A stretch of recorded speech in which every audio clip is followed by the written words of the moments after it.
Quand on évoque les aliments pour le cerveau, quelle est la première chose qui vous vient à l'esprit? Le poisson gras, riche en oméga 3, n'est-ce pas? On l'a entendu des centaines de fois.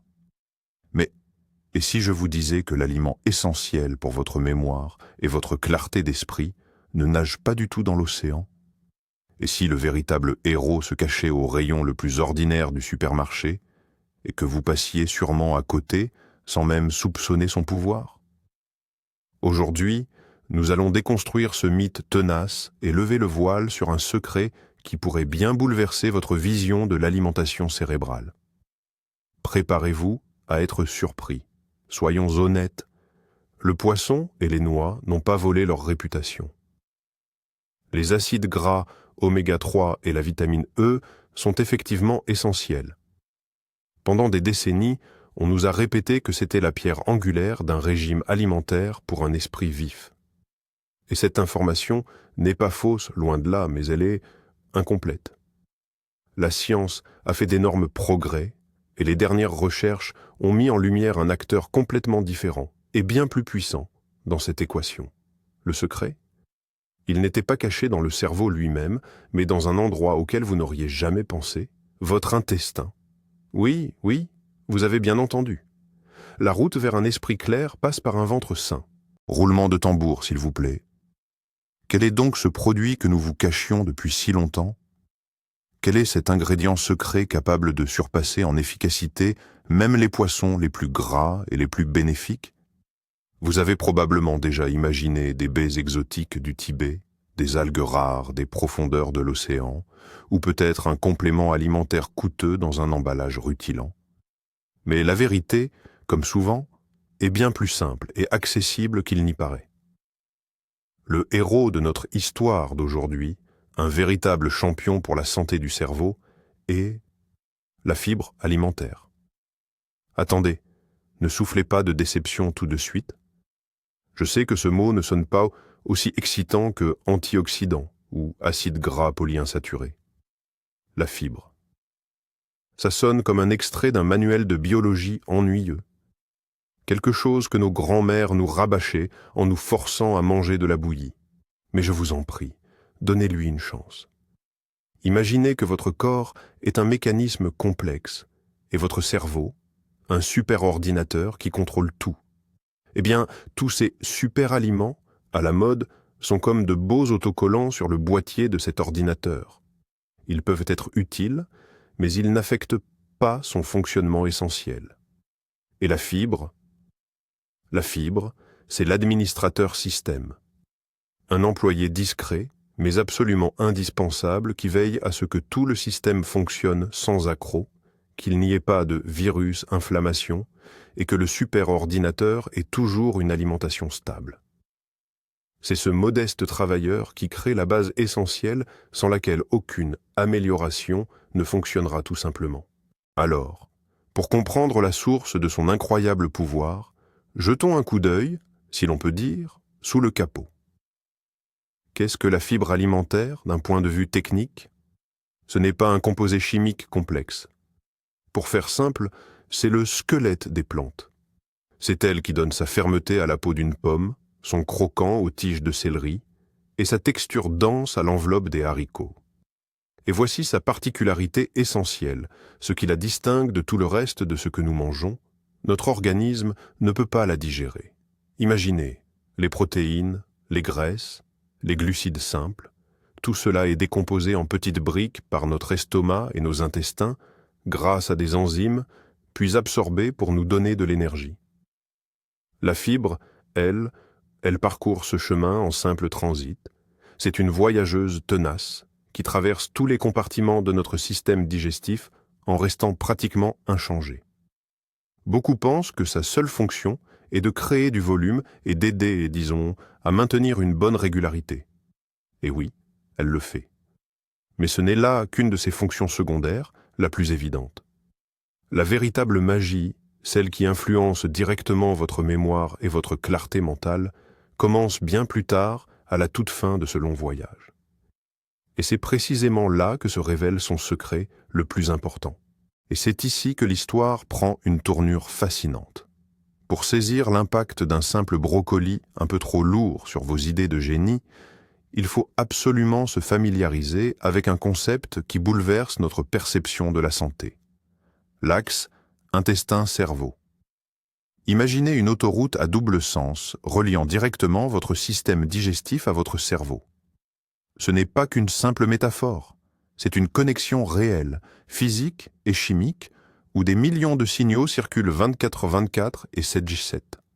Impulsions nerveuses, hormones, molécules du système immunitaire, tout cela fait des allers-retours incessants, créant un dialogue permanent.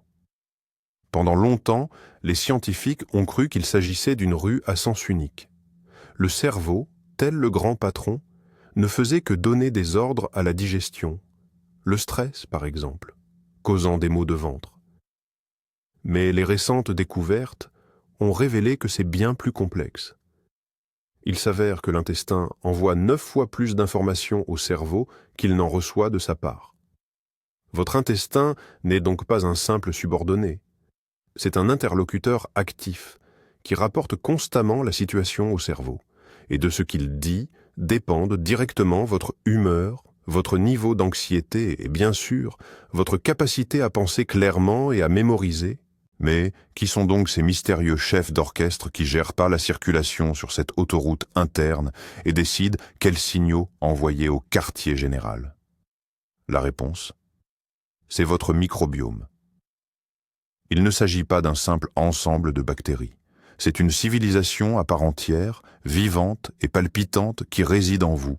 Des milliers de milliards, oui, des milliers de milliards, de créatures microscopiques, bactéries, champignons, virus, qui peuplent votre intestin. Ils sont si nombreux qu'en termes de cellules, ils dépassent la totalité de celles de votre propre corps.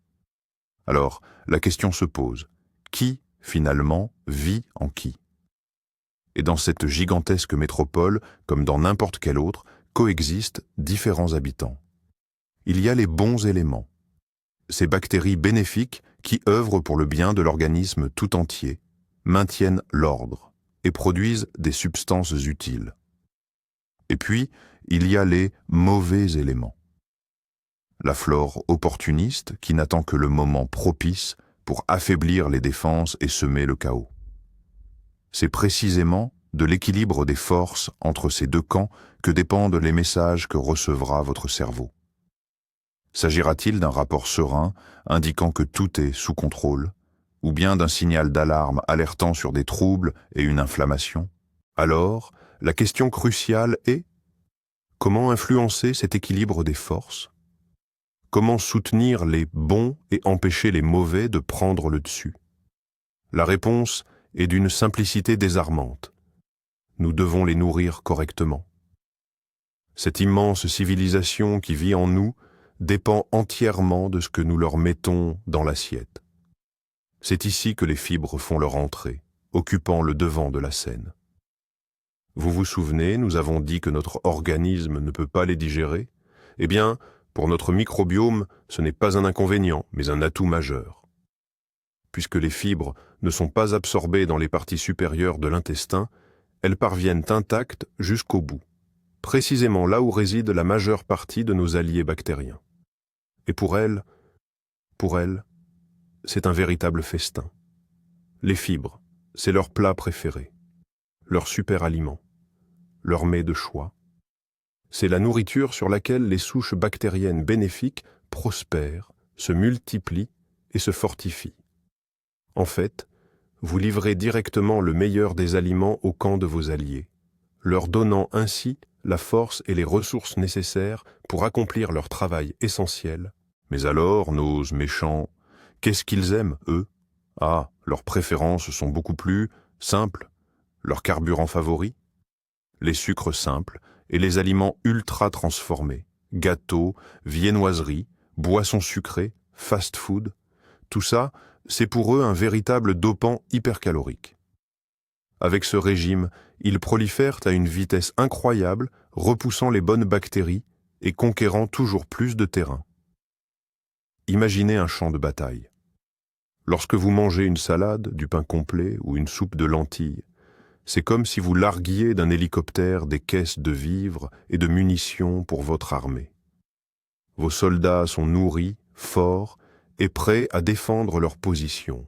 Mais dès que vous croquez dans une grosse part de gâteau ou que vous sirotez une canette de soda, vous envoyez aussitôt un immense convoi humanitaire directement dans le camp de l'ennemi. L'armée ennemie reçoit des renforts massifs. Ils se multiplient, deviennent plus audacieux et commencent à semer le désordre. Ce déséquilibre, c'est ce que les scientifiques appellent la dysbiose. Et c'est précisément ce chaos intestinal qui est à l'origine d'une multitude de problèmes qui, tel un effet domino, atteignent jusqu'à votre cerveau. Très bien. Nous avons nourri nos précieuses bactéries avec les fibres dont elles raffolent. Elles sont rassasiées, satisfaites et se multiplient activement. Que se passe-t-il ensuite? Eh bien, elles commencent à nous remercier. Et elles le font d'une manière très spécifique. Elles produisent des substances uniques qui jouent un rôle primordial pour la santé de tout notre organisme. Ces substances sont appelées acides gras à chaîne courte, ou AGCC en abrégé. Retenez bien ce nom, car ce sont de véritables super-héros dans le monde de la biochimie. Lorsque nos bactéries bénéfiques digèrent les fibres, elles libèrent ces fameux AGCC. Les plus connus d'entre eux sont le butyrate, le propionate et l'acétate. Et ce sont justement ces molécules qui sont les messagers, filant à toute vitesse sur notre autoroute intestin-cerveau avec de bonnes nouvelles. Elles sont absorbées dans la circulation sanguine et transportées partout dans l'organisme, remplissant des dizaines de fonctions essentielles. Mais aujourd'hui, ce qui nous intéresse, c'est leur influence directe sur le cerveau. Et croyez-moi, elle est tout simplement immense. Et le héros principal parmi eux, c'est le butyrate. Explorons plus en détail le butyrate. Cet acide gras à chaîne courte est un véritable cadeau de la part de notre microbiote. Une fois dans la circulation sanguine, il entame un voyage à travers le corps. Et l'une de ses principales destinations est le cerveau. Mais que fait-il exactement là-bas? Tout d'abord, le butyrate est une source d'énergie. Il sert de carburant alternatif pour les cellules cérébrales, les aidant à fonctionner plus efficacement. Mais son rôle ne s'arrête pas là. Il agit également comme un puissant protecteur. Le butyrate active les gènes responsables de la production de ce qu'on appelle le facteur neurotrophique cérébral.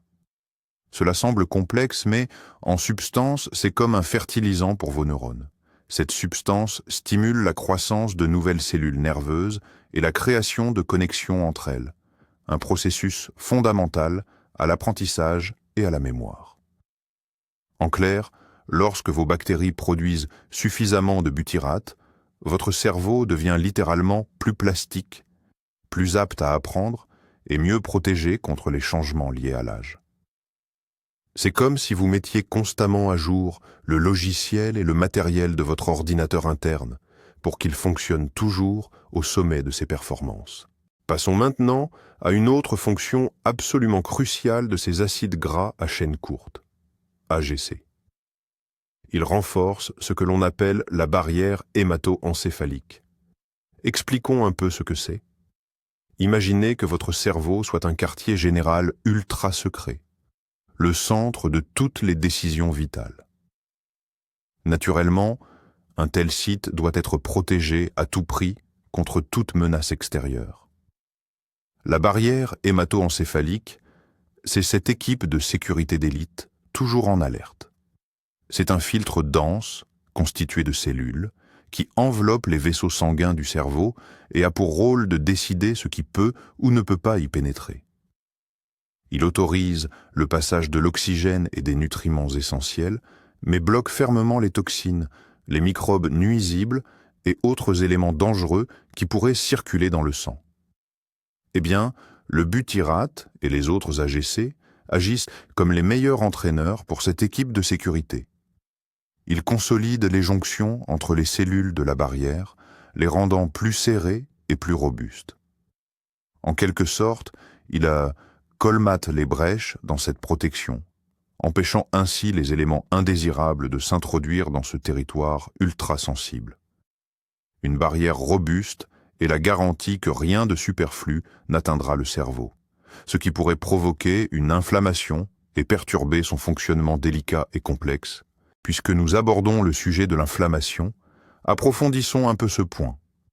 L'inflammation chronique et de bas grade est l'un des principaux ennemis de notre organisme au XXIe siècle.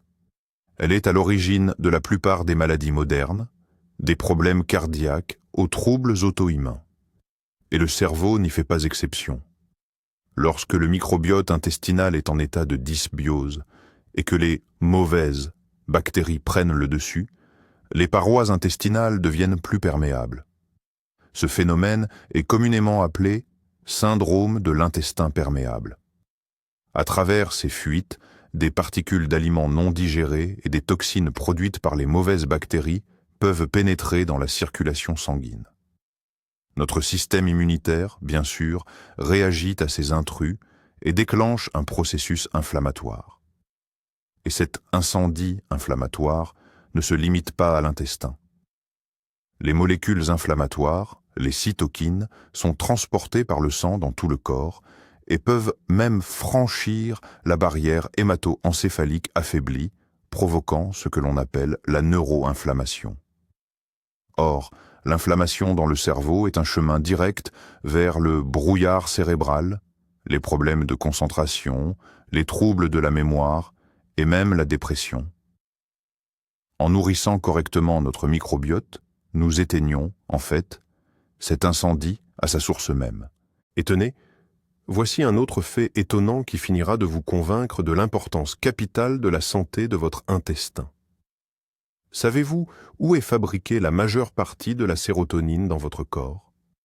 La sérotonine, ce neurotransmetteur souvent surnommé l'hormone du bonheur, est essentielle pour notre bonne humeur, notre sentiment de sérénité et notre bien-être général.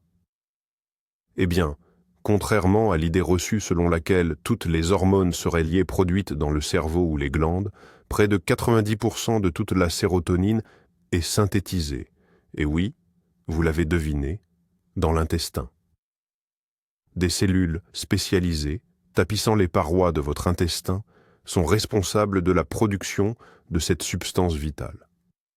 Et le plus fascinant, c'est que leur activité est directement liée à l'état de notre microbiote.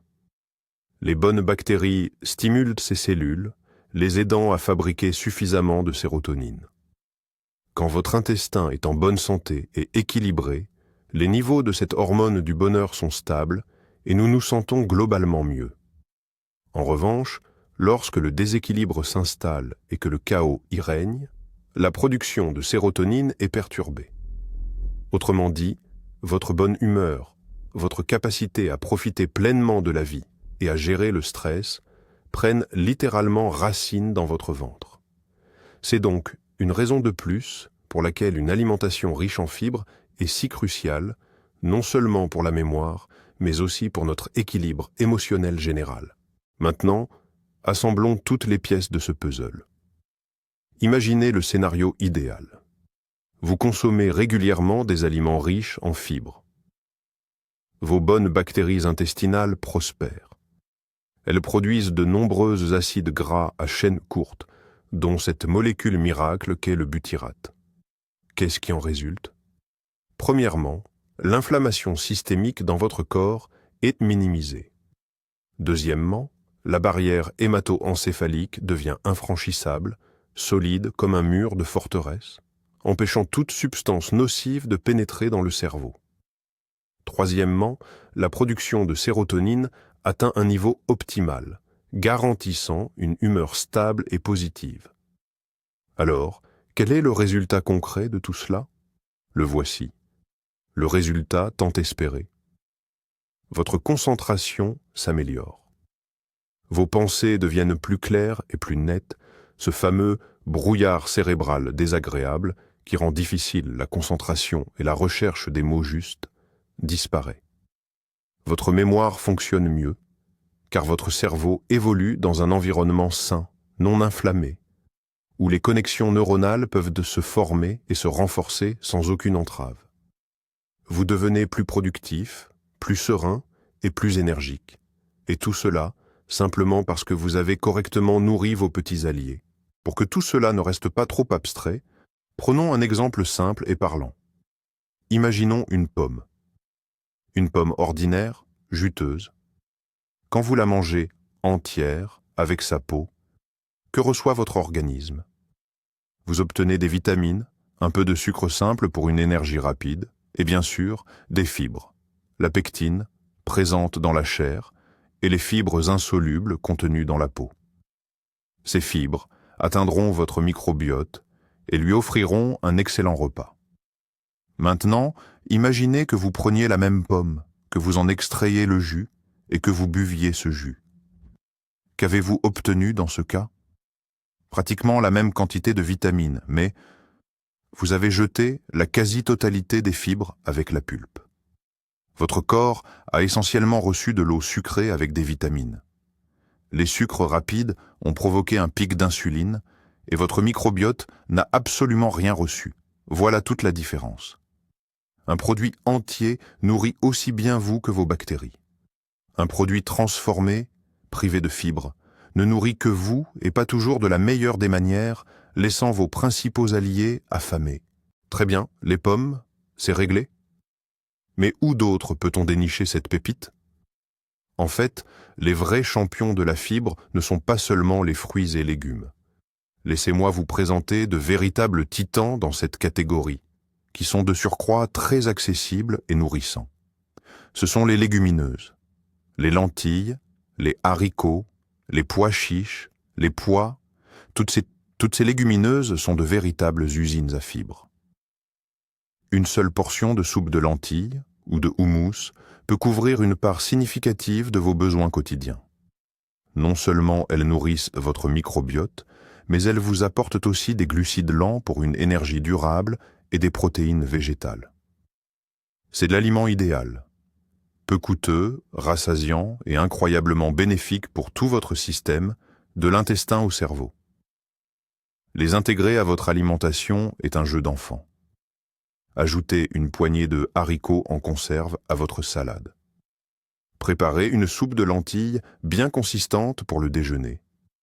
Faites votre propre houmous maison et dégustez-le avec des bâtonnets de légumes.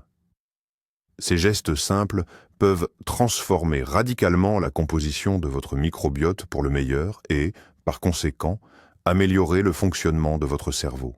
C'est le parfait exemple où une nourriture abordable apporte un maximum de bénéfices. Mais il est absolument crucial de comprendre ceci. L'enjeu ne réside pas seulement dans la quantité de fibres, mais aussi et surtout dans leur diversité. Revenons à notre analogie de la mégalopole qui vit en vous. Dans cette ville foisonnent différents et des spécialistes, diverses espèces de bactéries bénéfiques. Et chaque groupe possède ses propres préférences alimentaires. Certaines bactéries raffolent de la pectine que l'on trouve dans les pommes et les agrumes. D'autres privilégient l'inuline, présente dans les oignons, l'ail et la chicorée. D'autres, encore, s'épanouissent grâce à l'amidon résistant, celui qui se forme notamment dans les pommes de terre ou le riz refroidi. Enfin, certaines se spécialisent dans les fibres des flocons d'avoine ou des légumineuses. Par conséquent, si vous ne mangez, disons, que des pommes, vous ne nourrirez qu'une infime partie de votre armée intérieure. Pour maintenir cet écosystème sain et diversifié, il est impératif de leur offrir une alimentation tout aussi variée. Il existe une règle simple: mangez l'arc-en-ciel. Efforcez-vous de faire en sorte qu'au cours de la semaine, vos assiettes regorgent de légumes, de fruits et de verdures de toutes les couleurs. Des tomates rouges, des carottes oranges, des poivrons jaunes, du brocoli vert, des aubergines bleues. Chaque couleur est généralement l'indicateur de la présence de composés végétaux et de types de fibres bien spécifiques. Plus votre alimentation végétale est diversifiée, plus votre microbiote sera heureux et florissant. Mais que se passe-t-il si notre alimentation manque cruellement et de manière répétée de fibres? Le tableau est alors tout autre et malheureusement bien moins réjouissant. Imaginez que vous arrêtiez de ravitailler votre armée alliée. Elle commencerait alors à s'affaiblir, à manquer de force et à mourir de faim. C'est exactement ce qui se passe. La population de ces bonnes bactéries diminue drastiquement. Mais la nature ayant horreur du vide, les mauvais se font un plaisir d'investir l'espace libéré. Leur population croît à vue d'œil, car ils se délectent d'une alimentation riche en sucre et en produits transformés, celle-là même qui, hélas, supplante souvent les aliments végétaux entiers. Ce déséquilibre, que l'on appelle dysbiose, déclenche alors une véritable cascade de conséquences néfastes. Premièrement, la production d'acides gras à chaîne courte bénéfiques, essentiels à notre bien-être, diminue drastiquement, voire s'arrête. Le cerveau se voit ainsi privé de ce précieux carburant et de sa protection essentielle. Deuxièmement, les mauvaises bactéries se mettent à produire des toxines qui augmentent la perméabilité de la paroi intestinale.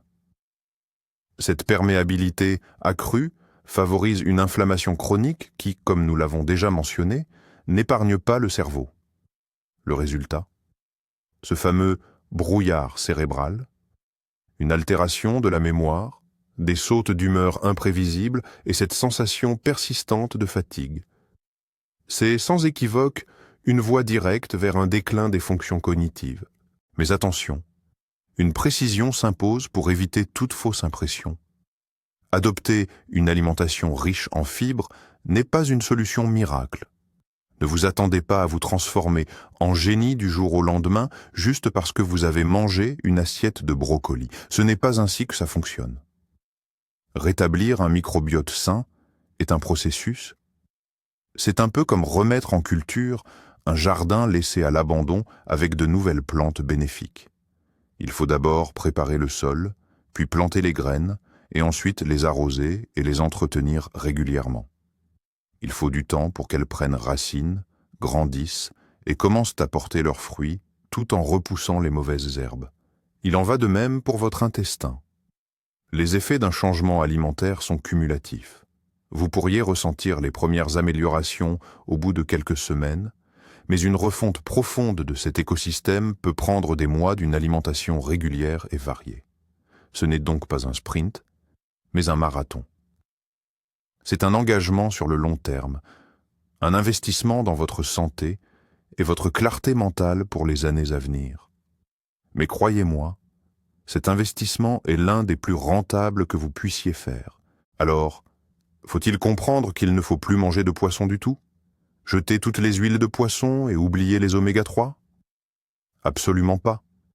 Ne tombons pas dans les extrêmes. Les acides gras. Oméga 3, que l'on trouve notamment dans le poisson, restent d'une importance capitale. Ils sont les briques essentielles à la construction des membranes de nos neurones et possèdent leurs propres propriétés anti-inflammatoires. Les exclure de notre alimentation serait une grave erreur. Il s'agit désormais d'adopter une vision plus globale.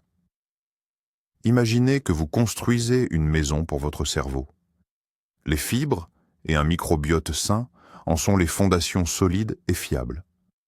Sans ces fondations, tout le reste serait instable et inefficace.